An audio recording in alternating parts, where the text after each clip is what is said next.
Living in the city in a little one-bedroom flat, I'm a 29-year-old lady. Though not much, it is mine. After moving out of college, I have worked diligently to create a life for myself, and never looked back. Even if my family has always been very important to me, our chemistry has always seemed off. My parents are the conventional type. That means they prioritize family loyalty over almost all else. They never let me forget growing up how vital it was to be there for each other, chip in, and put family first. That meant, to them, doing everything they needed whenever they needed it, and they would guilt me if I didn't instantly grant their wishes. While my older sister Jessica has been the shining star, I have always been the dependable one. She is married, 33, and has 3 children under 7. She resides in the same town as my parents, roughly 10 minutes' drive from their house, which facilitates their visitation of her. And by see her, I mean they're effectively raising her kids half the time.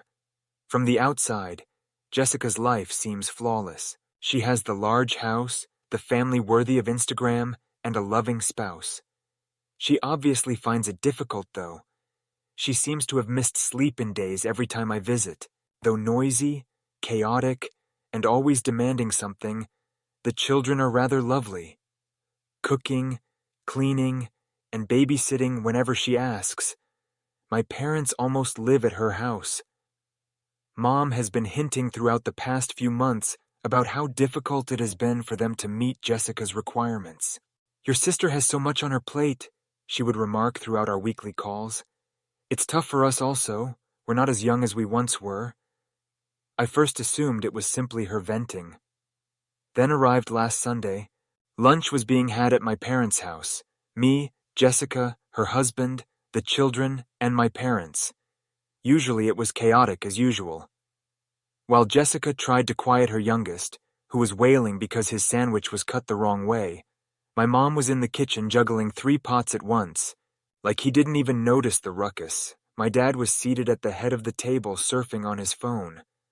Mom turned to me somewhere between the salad and the roast chicken and said, "We've been thinking, and we believe it's time for you to start helping out more with Jessica's kids."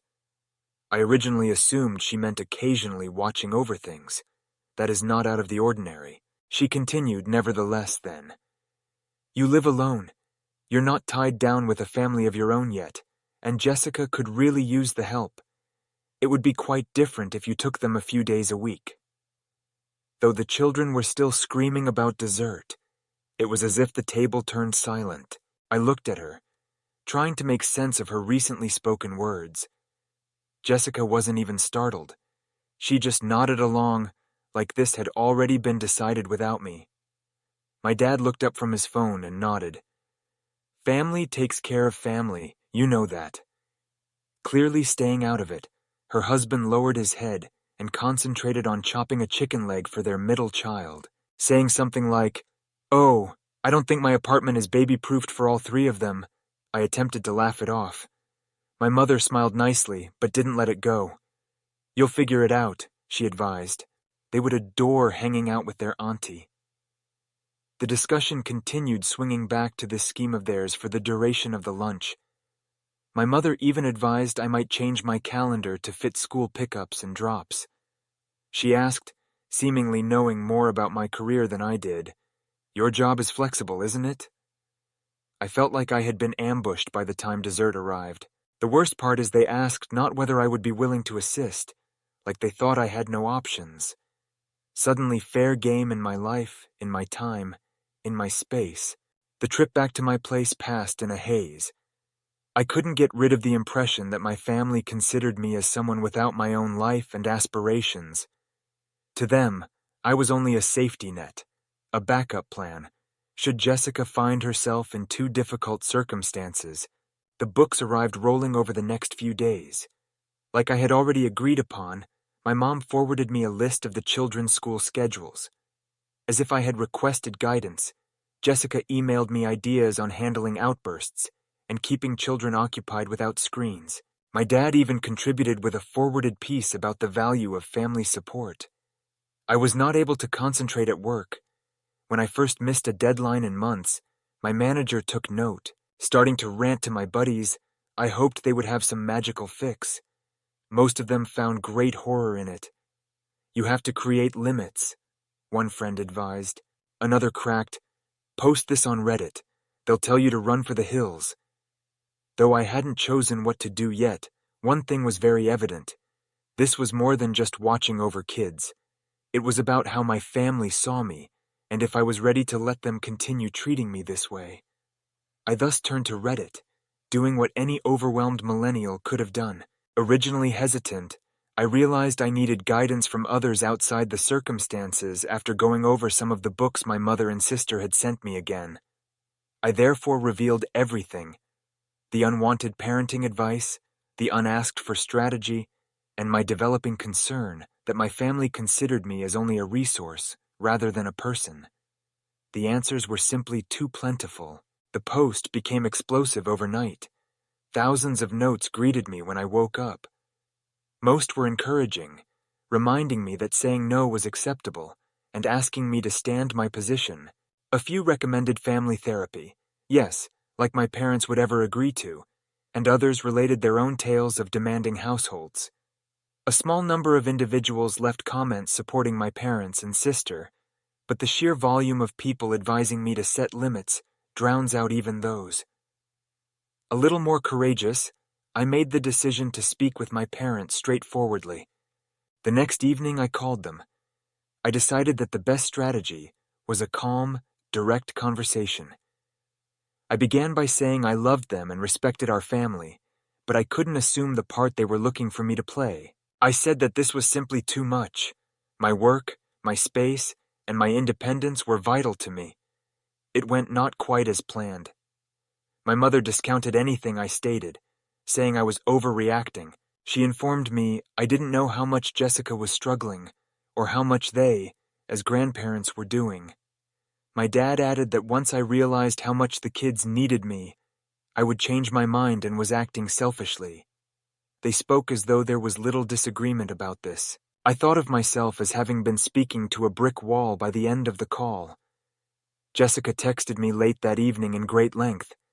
She wrote on how difficult it was to be a stay-at-home mother, how much she gave for her children, and how fortunate I was to enjoy a carefree existence. She summed it up by charging me with deserting her and the family during their hour of need.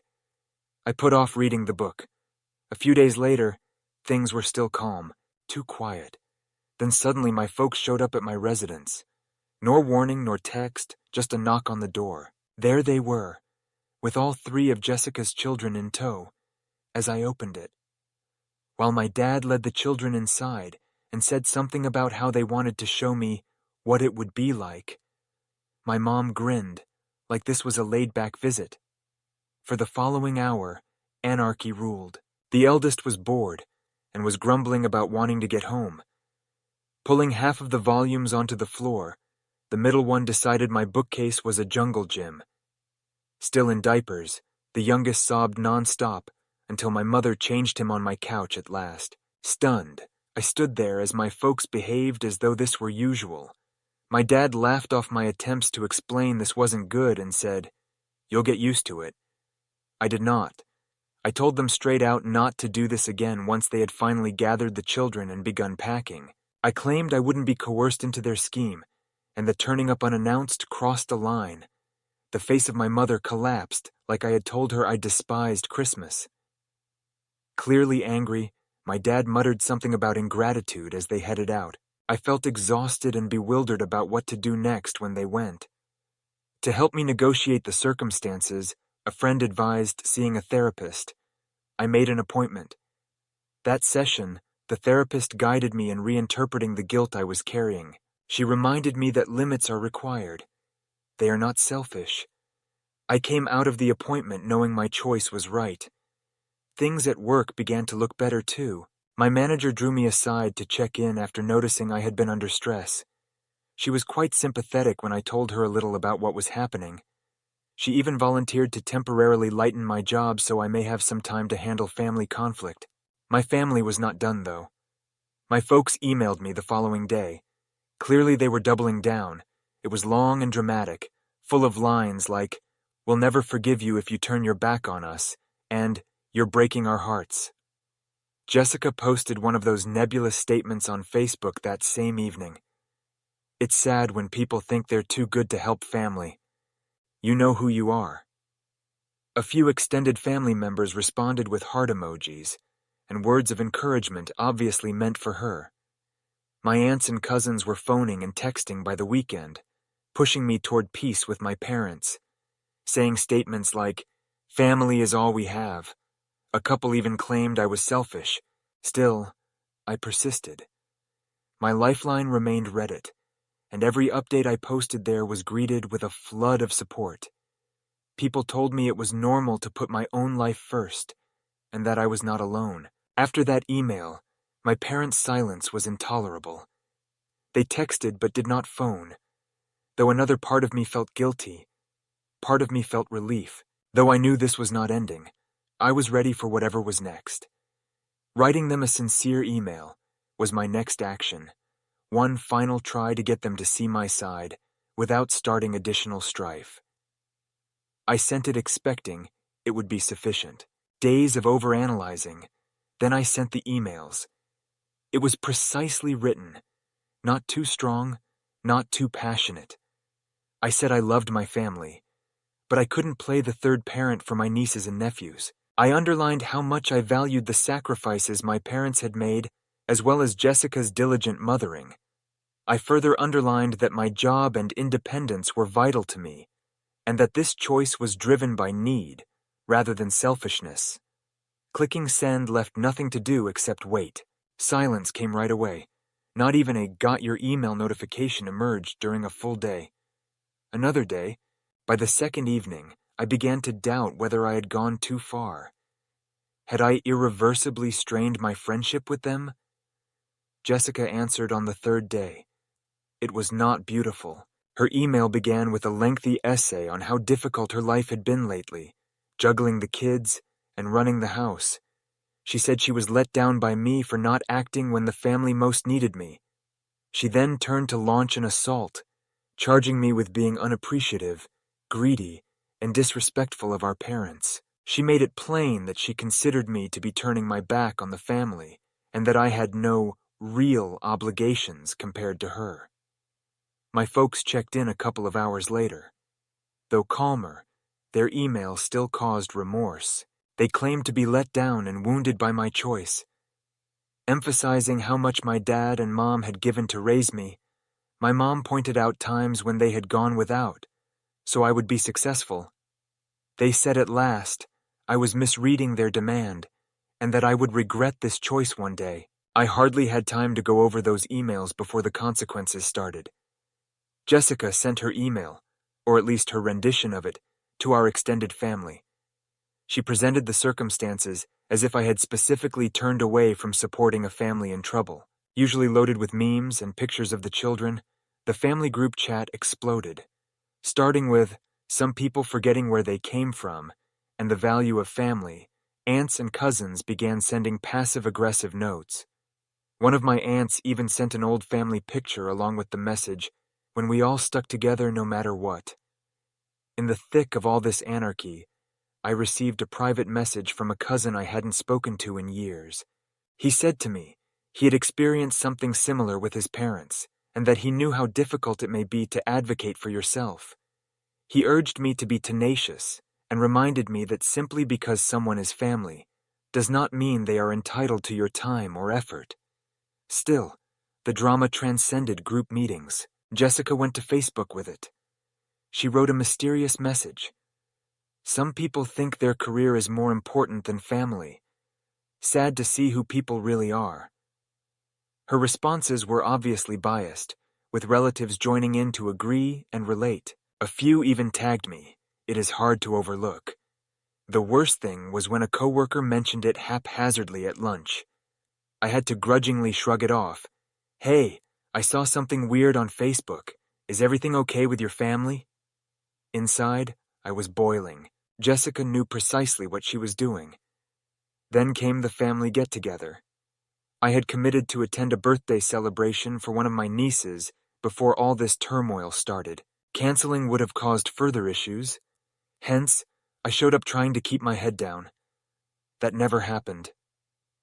Jessica grabbed me in front of the whole living room around midway through the celebration, emphasizing how much she required and how some people in the family weren't ready to step up. She began discussing how hard her life had been lately. She was speaking of me. Everyone knew. She asked me straightforwardly, "Don't you think family should come first?" When I tried to remain silent, a snap occurred. Rising from my seat, I told her I had worked hard to establish my life, and that I wasn't obliged to give up everything I had worked for, simply because her parents and she believed I ought to. I noted that my independence was not a sign of selfishness, and that it was unjust to expect me to drop everything for a circumstance I had no influence over. The room was completely quiet by the time I left. The responses ran mixed. A few cousins nodded in agreement. One aunt even mumbled, "She's got a point." My parents looked frightened.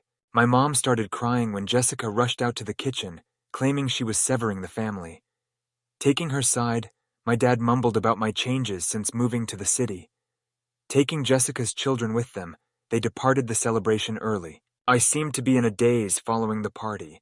There was shame, but there was an unusual sensation of relief.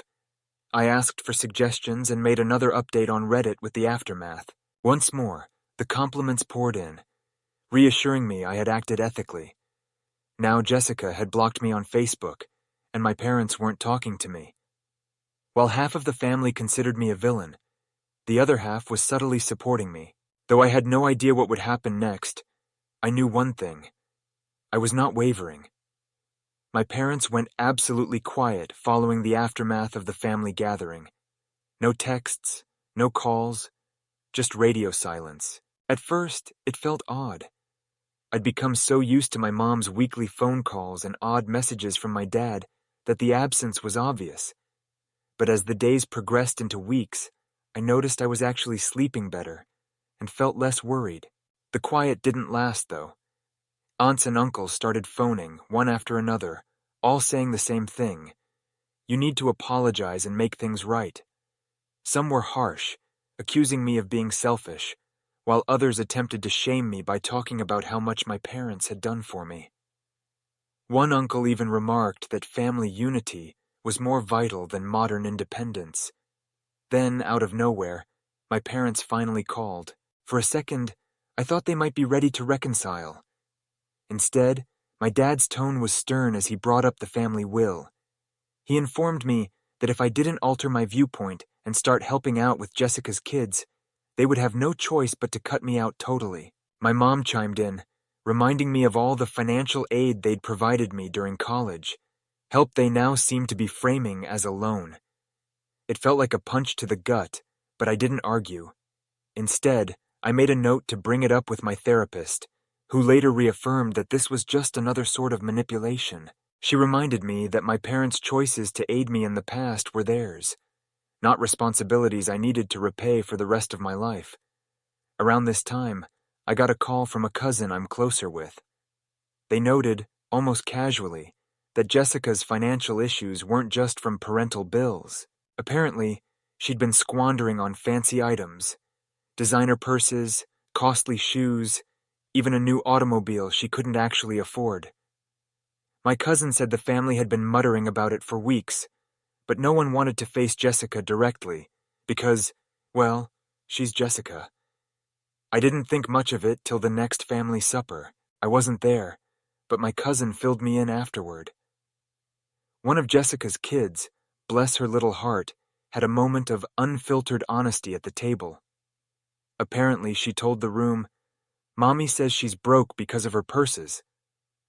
My cousin stated the room got utterly silent, and Jessica tried to laugh it off, but the harm was done. The news spread swiftly.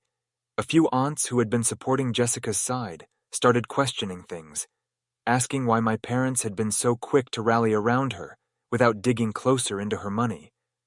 My cousin stated Jessica's customary confidence seemed disturbed during the following gathering, and some of the extended family weren't as warm toward her as normal. Despite all this, my parents doubled down. When I spoke to my mom briefly after this episode, she brushed off the idea that Jessica had been reckless.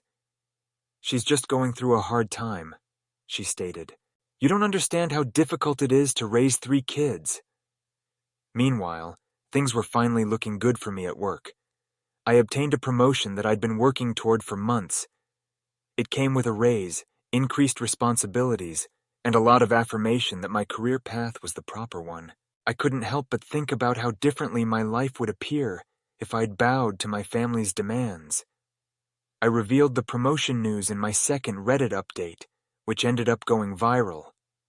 Thousands of people commented, applauding me and urging me to keep standing my position. Some recounted stories of going no contact with their own families, and others gave practical suggestions for handling guilt trips. The support was tremendous, and it gave me the confidence to keep moving forward. As the weeks went by, Jessica's golden child image started to crumble more. Her entitlement, and the extent to which my parents seemed to bend backwards for her, started relatives noticing. A few even personally apologized for earlier pressing of me. One cousin mentioned they always felt Jessica was given preferential treatment, while another remarked they loved how I had behaved myself. The last escalation came when my parents contacted us once more, this time almost in a plea. Starting to cry, my mother said I had to be the larger person and stand up for the family. She discussed Jessica's struggles as well as her aging and inability to keep doing everything. For most of the call, my dad remained silent, but at last he remarked, "You're the only one who can help fix this." I gently informed them I had no change of opinion. I informed them I loved them, but I couldn't assume the part they wanted me to play. The chat stopped suddenly, and I had not heard from them for some time. Silence led to clarity. I became aware for the first time of how much of my life I had spent attempting to satisfy my family's wants over my own. I resolved I would not be doing it going forward. I'd worked too hard to let obligation and guilt control my decisions. While some family have kept their support of me, others have turned away. Jessica, predictably, hasn't personally contacted me since her public humiliation, but I have heard from cousins that she is still grumbling about me behind my back. Right now, I'm concentrating on my job, friends, and the relatives who actually love me. I honestly am fine if my parents do not show up. I have stopped obsessing about whether they will. Looking back, I'm glad of how far I've come. I wouldn't trade for anything since I feel, for the first time, that I am living my life for me. To the Reddit folks, thank you. Your guidance and support enabled me to negotiate one of the toughest choices I have ever had to make. I feel, for the first time, as though I am really living a life that is quite my own. Story 2. Ethan and I married 4 years ago and have been together for 6. Not yet children, but we have discussed this. I absolutely love him. We have always been really frank with one another. He has a laid-back attitude, and to be honest, I have never had cause to question our relationship. 3 years ago, he started working for a large accounting company. From the beginning, he seemed to truly adore it, always talking about how much he appreciated the people and the work. I'm not really one for large gatherings, so it never bothered me that I missed out on hanging out with him for drinks or whatever after work. He made a ton of friends there. I'm rather glad I have my own close friends. Looking back, though, it does seem strange that he never even inquired whether I would want to meet his colleagues or travel with them sometime. Simply said, I never gave it any thought. Until yesterday, that is. This entire thing began some months ago with this unusual incident I sort of dismissed at the time. This guy approaches me as I was out at a bar with some pals, though I couldn't place him. He looked familiar. His saying my name completely caught me off guard. He introduced himself. I'm Jake, he said. I work with Ethan. Then it clicked when I said nothing straight away. I had seen him in images on Ethan's phone. I simply have a private Instagram. I'm not very active on social media, so I'm not sure whether Ethan put them anywhere else, but I definitely identified him. That's when things started to get strange. Jake was obviously a few beers in, and kept talking about how wonderful it was that Ethan and I were still so close. He also said, I haven't talked to my brother in ages. It seemed strange, but I assumed he was intoxicated and raving. I made my apologies, and we went very fast. I didn't think it would be worth bringing up to Ethan because he started to become a little flirtatious. Not harmed, correct? Jake most likely wouldn't even recall the chat, but yesterday, something else happened that I cannot ignore. I stopped at our normal cafe after walking Monty, our mixed-breed dog with some really striking markings. This older man in front of me turned around after having his coffee while I was in line. Ethan brings Monty to the workplace occasionally. Thus he noticed Monty and went, "Hello, Monty." Monty went bananas, which made me realize this man must be one of Ethan's colleagues. Thinking it would be nice if Monty had a fan, I grinned and said hello. The man introduced himself and confirmed he worked with Ethan. I froze when he then asked, "Aren't you a good sister, walking his dog for him?" Absolutely flummoxed, uncertain, and taken aback. I stammered something like, "It's my dog," but I couldn't get myself to contradict him regarding being Ethan's wife rather than his sister. The whole affair was simply so embarrassing. I wanted to get away. He asked about sharing the dog, but happily it was my turn to order, so I avoided the subject. Now I find myself caught in this strange scenario whirling around in my thoughts. Why would Ethan tell his colleagues I am his sister? I find no meaning in it. Part of me hopes it's simply a misinterpretation. Maybe he doesn't mention me much at work, and their presumptions are based on that. But the notion that he's genuinely told them I'm his sister, especially when they've seen pictures, makes my stomach turn. How do I even approach him? I've not told anyone save my close friend Sophie, who entered plot his downfall mode right away. Bless her. She has always got my back. But I don't want to risk our marriage over what might be nothing or jump to judgments. What would you do? Last night, Ethan staggered in about 2:30 a.m., utterly drunk. To be honest, I felt rather relieved. I could not have had that chat with him in those conditions. First of all, I have to clear something up. I'm still upset, but he passed out cold. Many seem to believe I'm extremely introverted or have debilitating social anxiety. Based on how I described what happened, I can understand why you may believe so, but that's not exactly the situation. Saying I'm introverted simply means I'm not excited about meeting a lot of new people all at once, especially when it's a group of finance bros, whose definition of a good time is endless rounds at a sports bar. I'm not afraid of confrontation. I simply want things to be laid back and steer clear of any unpleasantness. One of those embarrassing things I would prefer to avoid is correcting someone when they misidentify me, but I am not immobilized by it. Also, I know I did not explain this clearly, but Ethan and I do have some shared friends. Our life is not totally separate.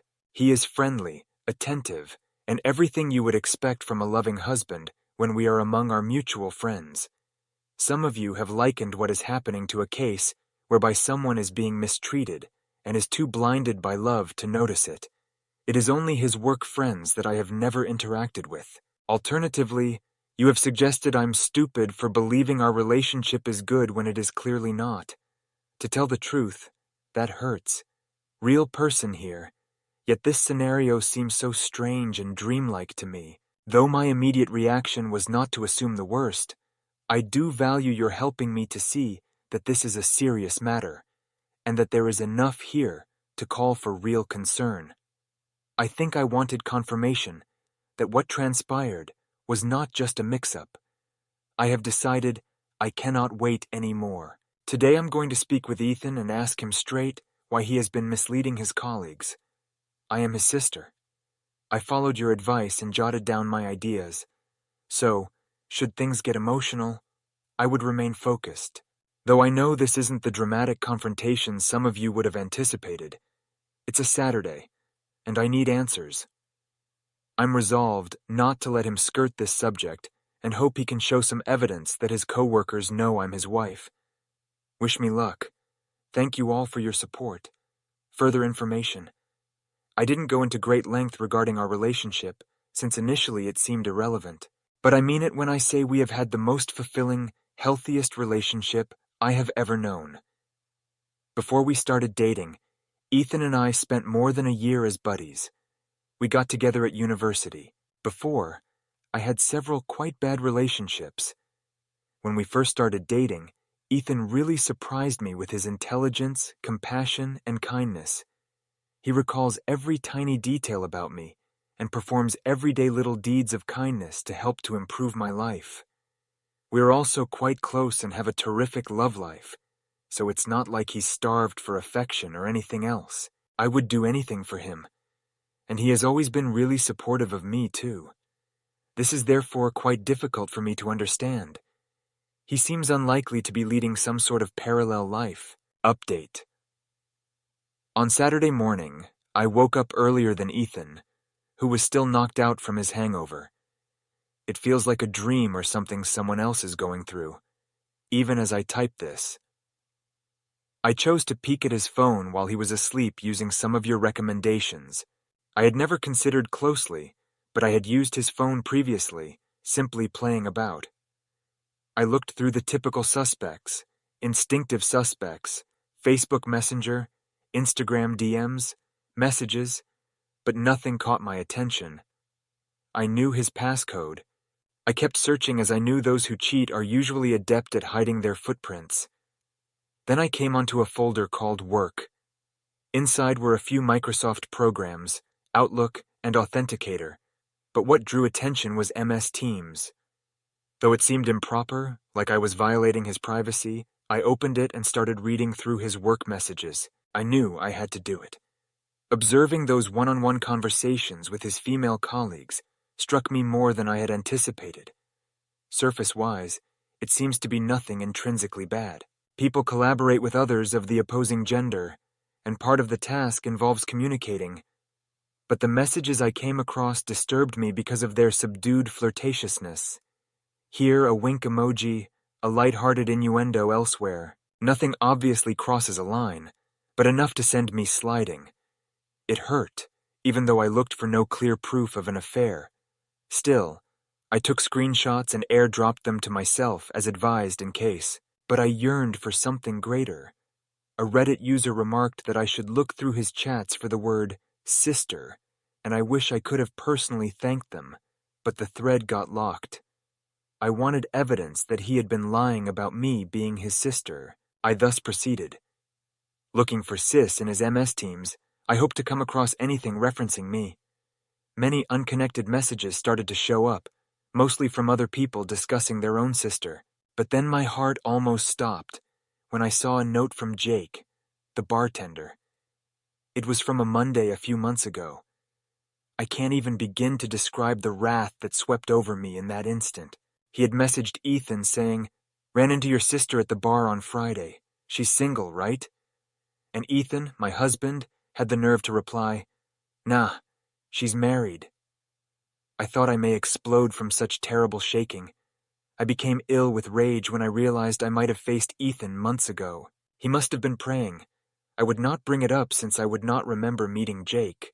He most likely considered himself as really brilliant for pulling off this, and the idea of him feeling arrogant about it almost had me burn a hole through the floor. But the twisted irony of his answer almost knocked the wind out of me. While he was out here courting every lady in the office, he had the gall to tell Jake that I was married, as if to deter someone from pursuing me. I kept sifting through the search results, reading back 2 years' worth of texts, until the hypocrisy made me see red. Then I discovered a note from Ethan personally to a group chat.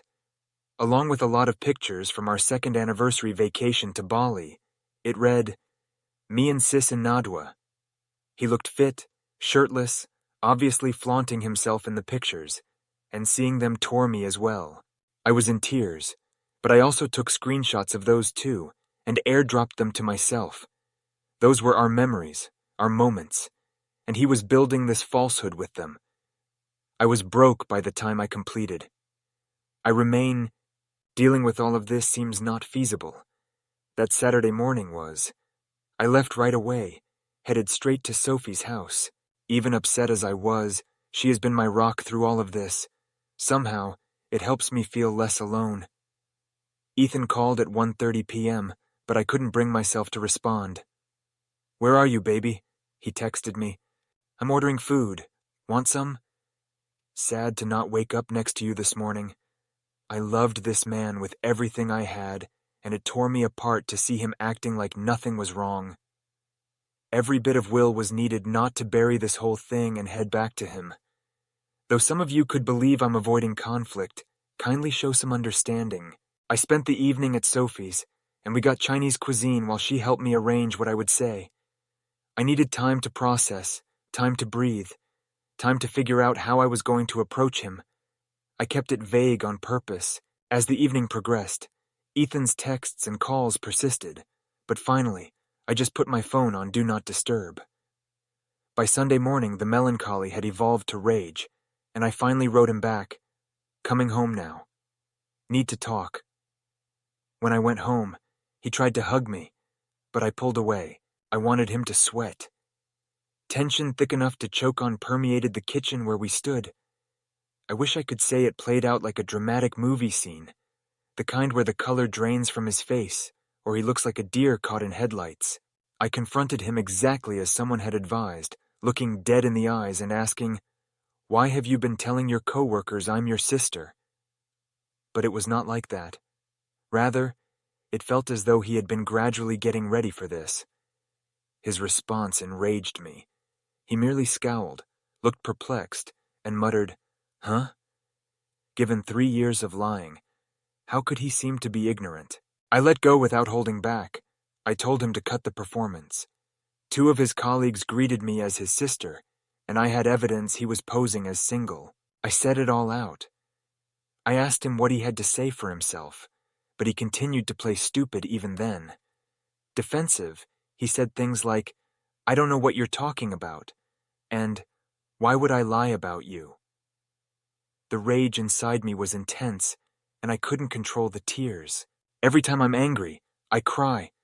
But seeing my tears, he tried to console me, like I was the one losing my sanity. I shoved the screen grab of his message saying, "Me and sis," in his face. I insisted, "You tell me." He looked at it, still trying to seem perplexed. "I have no idea what I'm looking at," he said. "I'm confused." I was so enraged I left there early. It felt like a dead end, that he wouldn't acknowledge anything I said no matter what. Sensing I was going to blow, I rushed out and returned to Sophie's.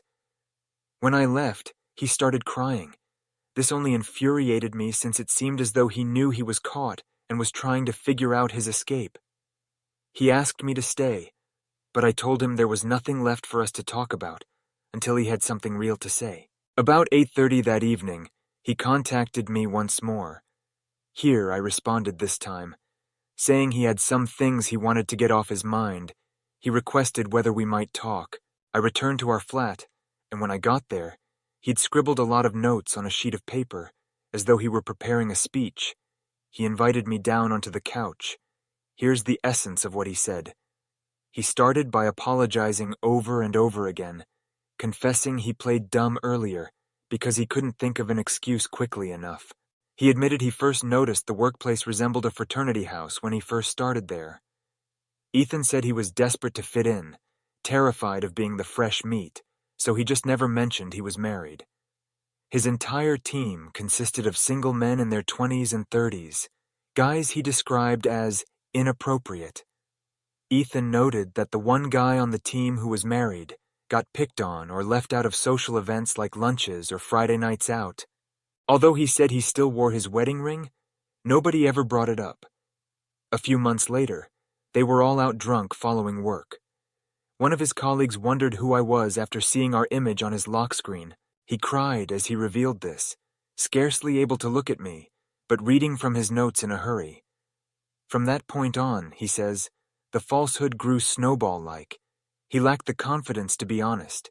They kept inquiring about me, demanding more images. They would tease that they had slept with me, or joke about my inquiring whether he had given them my number. He disliked the jokes, but he assumed it was simply more of the same when he received that message from Jake. Hoping it would silence the remarks, he told Jake I was married. It wasn't the first time he had informed them I was married. He said he had told them shortly after the sister deception. He said he had only purposefully released the Nadua pictures, the only ones he had lying about who I was. Finally, he insisted he had never cheated on me, never even considered it.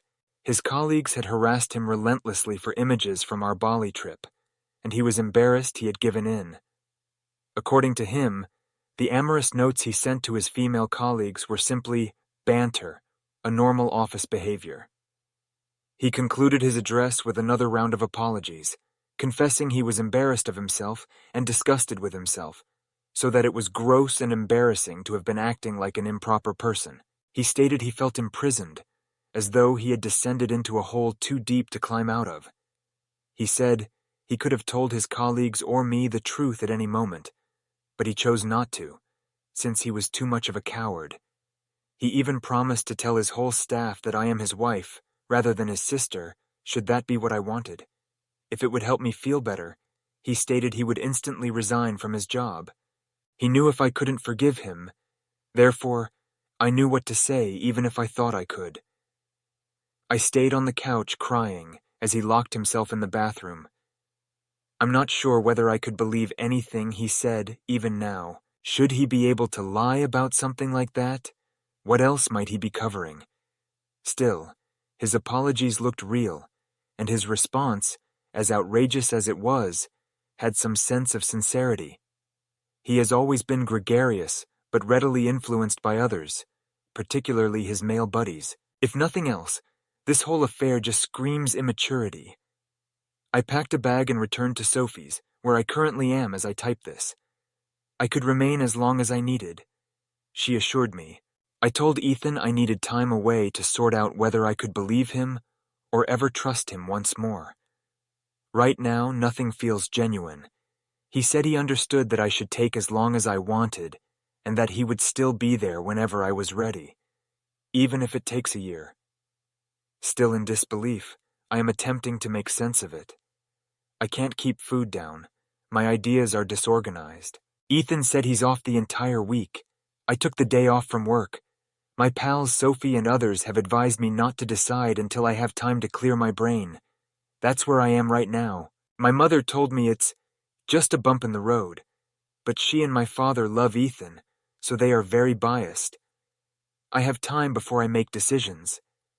I'm not sure if I'm headed toward divorce or forgiveness, though honestly, I feel lost, like I'm floating in a void of emptiness. Those seem like the only genuine possibilities. I am so appreciative of all your guidance and help. Having this place to jot down ideas has been like a lifeline. Unless I need to clear something, this will be my last update. Thank you once more. Have great care.